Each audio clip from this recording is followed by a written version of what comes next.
Hello students, welcome back on my YouTube channel learning universe. छात्रों, आज की इस वर्कशीट में 10वीं क्लास के सामाजिक विज्ञान का जो भूगोल का सेक्शन है उसके वर्कशीट यानी कार्यपत्रक संख्या 9 को हल करेंगे। आपकी ये वर्कशीट 27 जुलाई की। आपका विषय है कृषि, एग्रीकल्चर। इस वीडियो में हम कृषि क्या है, कृषि के कितने प्रकार होते हैं और भारतीय अर्थव्यवस्था में या भारत के समाज के लिए कृषि का कितना महत्व है, ये सब जानेंगे। पूरी वीडियो में हमारे साथ बने रहिएगा। शुरू करते हैं इसको। कृषि की दृष्टि से भारत एक महत्वपूर्ण देश है। इसकी आधी से अधिक जनसंख्या कृषि कार्यों में संलग्न है। कृषि एक प्राथमिक क्रिया है जो हमारे लिए अधिकांश खाद्यान्न उत्पन्न करती है। खाद्यान्नों के अतिरिक्त यह विभिन्न उद्योगों के लिए कच्चा माल भी पैदा करती है। इसके अतिरिक्त कुछ उत्पादों जैसे चाय, कॉफ़ी, मसाले इत्यादि का भी निर्यात किया जाता है। अब देखिए, कृषि क्या है, भारत के लिए बहुत महत्वपूर्ण है। क्यों? क्योंकि कृषि की दृष्टि से भारत बहुत एक कृषि प्रधान देश है और दुनिया के उन चुनिंदा देशों में से है जहाँ जो बहुत सारे कृषि प्रोडक्ट दुनिया को निर्यात करते हैं। आधी से अधिक जनसंख्या कृषि में लगी है। भारत की लगभग 68% जनसंख्या गाँव में रहती है और इसकी लगभग 68 है तो 50 से ज़्यादा जनसंख्या कृषि कार्य में संलग्न होती है। इसीलिए भारत को कृषि प्रधान देश कहा जाता है। कृषि एक प्राथमिक क्रिया, प्राथमिक क्षेत्र मतलब होता है, देखिए आपको पता है कि जो अर्थव्यवस्था में 3 क्षेत्रक होते हैं, तो प्राथमिक क्रिया है मतलब ये सबसे प्राथमिक है, यानी इससे जो है क्या बोलते हैं, पशुपालन और पेट जो मतलब मानव की सबसे प्राथमिक क्रिया है वो शामिल है। हमारे लिए अधिकांश खाद्यान्न और जो भी खाद्यान्न होता है देश के लिए, लोगों के लिए, देश की जनसंख्या के लिए, वो सारे लगभग अधिकांश खाद्यान्न हम कृषि से उत्पन्न करते हैं। खाद्यान्नों के अतिरिक्त इससे क्या मिलता है, विभिन्न उद्योगों के लिए कच्चा माल भी पैदा करती है। कौन? कृषि। जैसे सूत का उद्योग हो गया, कपड़ों का उद्योग, कपड़े किससे बनेंगे, कॉटन या जूट, बहुत सारी चीज़ें उनके लिए कृषि है। और भी जो फूड प्रोसेसिंग उद्योग हैं उसके लिए कृषि से ही मिलेगा। तो और भी बहुत सारे उद्योग हैं जिनके लिए कृषि क्या है, एक कच्चा माल देता है। इसके साथ साथ चाय है, कॉफ़ी है, मसाले, ये भी कृषि से ही होते हैं, इनकी खेती की जाती है और भारत इन सब का निर्यात करता है। अब कृषि के प्रकार, कृषि 4 प्रकार की होती है। एक होती है प्रारंभिक जीवन निर्वाह कृषि।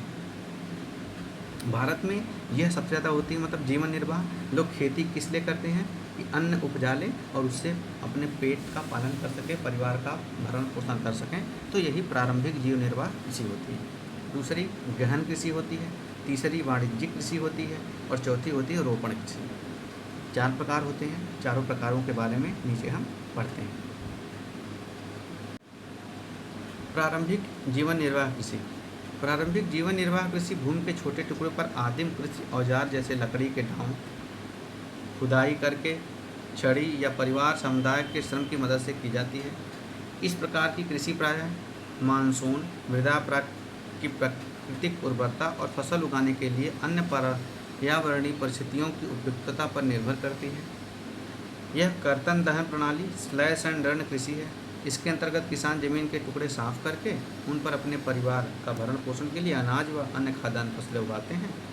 जब मृदा की उर्वरता कम हो जाती है तो किसान उस भूमि के टुकड़े को स्थानांतरित होकर कृषि भूमि के लिए दूसरा टुकड़ा साफ करते हैं। तो जीवन निर्वाह आदिम होती है, इसमें हम प्राचीन औजारों का प्रयोग करते हैं। फसल एकदम प्रकृति पर निर्भर होती है। बारिश हुई तो बारिश पर आधारित होती है। मृदा जैसे जगह खाली है वहाँ पे मृदा को साफ़ किया और वहाँ पे बुआई करके अन्न उपजा लिया, पानी बरसा हो गया और खा लिया। तो स्लैश मतलब काट दिया और बुआई कर ली।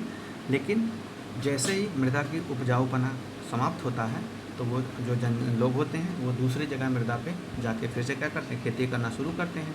इसी तरीके से ये प्रोसेस चलती है। दूसरी गहन जीविका। इस प्रकार की कृषि उन क्षेत्रों में की जाती है जहाँ भूमि पर जनसंख्या का दबाव अधिक होता है। यह श्रम गहन खेती होती है जहाँ अधिक उत्पादन के लिए अधिक मात्रा में जैव रासायनिक निवेशों और सिंचाई का प्रयोग किया जाता है। अब क्या है, गहन कृषि में क्या होता है, श्रम गहन होता है, ज़्यादा भूमि जनसंख्या दबाव कम होता है। तो देखेंगे जो उत्तर भारत का, जो उत्तर भारत का है, जैसे बिहार हो गया, यूपी हो गया, पश्चिम बंगाल हो गया, या बहुत सारे क्षेत्र हैं जहाँ जनसंख्या का दबाव ज़्यादा है, तो यानी वहाँ पे जनसंख्या ज़्यादा है तो श्रम ज़्यादा लगाया जाता है। वहाँ पे लोग श्रम साध्य खेती करते हैं, उसमें क्या करते हैं, ज़्यादा मात्रा में जैव रासायनिक खादों का प्रयोग करते हैं, निवेश करते हैं, पूंजी भी पैसा भी लगाते हैं, और सिंचाई करते हैं, यानी ट्यूबवेल से, नलकूप से, नहर से, इन माध्यमों से सिंचाई करते हैं। तो यह पे गहन कृषि कहलाती है। वाणिज्यिक कृषि, इस प्रकार की कृषि में मुख्य लक्षण आधुनिक निवेश, जैसे अधिक पैदावार देने वाली बीज का प्रयोग करते हैं वाणिज्यिक में, रासायनिक उर्वरक का प्रयोग करते हैं, कीटनाशकों के प्रयोग के उच्च पैदावार प्राप्त करते हैं। कृषि में वाणिज्यीकरण का स्तर विभिन्न प्रदेशों में अलग अलग है। उदाहरण के लिए हरियाणा पंजाब में चावल वाणिज्यिक एक फसल है, परंतु उड़ीसा में यह जीविका फसल है। अब देखिए, तो वही चीज़ें हैं कि वाणिज्यिक कृषि में क्या होता है कि ज़्यादा पैसा लगाते हैं, यानी अच्छी किस्म के बीज लगाएंगे तो वो ज़्यादा पैदावार देगा, खूब ट्रैक्टर से और अच्छे मशीन से उनकी जो उपयोग करेंगे, कीटनाशक का प्रयोग करेंगे, इससे क्या होता है, पैदावार अच्छी होती है और लोग उसे बेचते हैं। तो हरियाणा पंजाब में चावल जो है वाणिज्यिक खेती है, लेकिन उड़ीसा में वह जीविका, इस तरह की प्रारंभिक जीवन की तरह की खेती है। लोग उगाते हैं पुराने संसाधनों का प्रयोग करके और खेती करते हैं। रोपण कृषि भी एक प्रकार की वाणिज्यिक खेती है। इस प्रकार की खेती में लंबे चौड़े क्षेत्र में एकल फसल बोई जाती है। रोपण कृषि व्यापक क्षेत्र में की जाती है और अत्यधिक पूंजी और श्रमिकों की सहायता से की जाती है। इसमें प्राप्त सारा उत्पादन उद्योगों में कच्चे माल के रूप में प्रयोग होता है। भारत में चाय, कॉफ़ी, रबड़, गन्ना, केला इत्यादि महत्वपूर्ण रोपण फसल हैं। ये रोपण खेती क्या होती है, बहुत बड़े बड़े क्षेत्रों पे होती है। इसमें अत्यधिक पूंजी और श्रम लगता है, और इसका सारा माल जो है वो क्या होता है, कच्चा माल होता है। जैसे मान लो जो चाय है, तो चाय के बागान में क्या होता है, वो पत्तियों से फिर चाय का जो उद्योग होते हैं, मालिक होते हैं चाय के, वो उसको प्रोसेस करके फिर चाय पत्ती बेची जाती है, यानी वो कच्चा माल प्रयोग होता है। ऐसा ही कॉफ़ी है, रबड़ है, गन्ना है, तो गन्ने से ईख क्या होगी, ईख को मिल पे भेजा जाएगा, वहाँ से गन्ना उत्पादन होता है। यानी जो गन्ना मिल होती है वो उद्योग है, और उसके लिए गन्ना कच्चे माल का। इस तरह से ये रोपण कृषि के उदाहरण है। इसी के 4 प्रकार देख लिए। अब प्रश्न का उत्तर देते हैं। यदि आप एक किसान होते तो आप किस प्रकार की कृषि का कार्य करने में संलग्न होना पसंद करते हैं और क्यों? तो आप क्या करते हैं, ये अब आप कैसे करते हैं, ये चीज़ें आप अपने आप डिसाइड करिए, या आपकी परिस्थितियों के हिसाब से आप कौन सी कृषि करना पसंद करते हैं आप बताएंगे। उसके लिए ये है कि आपके पास अच्छी पूंजी है, आपके पास ज़्यादा खेत है, आपके पास श्रम लगता है, आपको श्रम शक्ति अच्छा मिल जाएगी, तो हम क्या रोपण कृषि करेंगे, क्योंकि ये दूसरे उद्योगों के लिए कच्चा माल देते हैं, यहाँ पे इनकम ज़्यादा होती है। गहन जीविका कृषि के महत्व पर नोट लिखिए। तो गहन जीविका कृषि नोट ये ज़्यादा महत्वपूर्ण है, क्योंकि इस पर क्या होता है, जनसंख्या का दबाव ज़्यादा होता है और यह ज़्यादा लोगों का भरण पोषण करती है।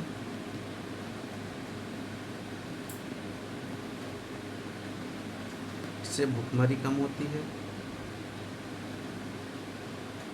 समझे ना, और समझे नहीं, और इससे श्रम भी मिलता है, श्रम रोजगार मिलता है लोगों को कुछ समय के लिए। तो और भी इसके महत्व हैं, उसे आप देख सकते हैं। वाणिज्यिक कृषि एवं गहन जीविका कृषि में अंतर आपको स्पष्ट करना है। आपके सामने दोनों कृषि हैं, दोनों में अंतर स्पष्ट करिए। जहाँ पे जनसंख्या का दबाव अधिक होता है, यहाँ पे ऐसा कुछ नहीं है। श्रम गहन खेती है, इसमें बीज मुख्य आधुनिक निवेश होता है, समझ नहीं।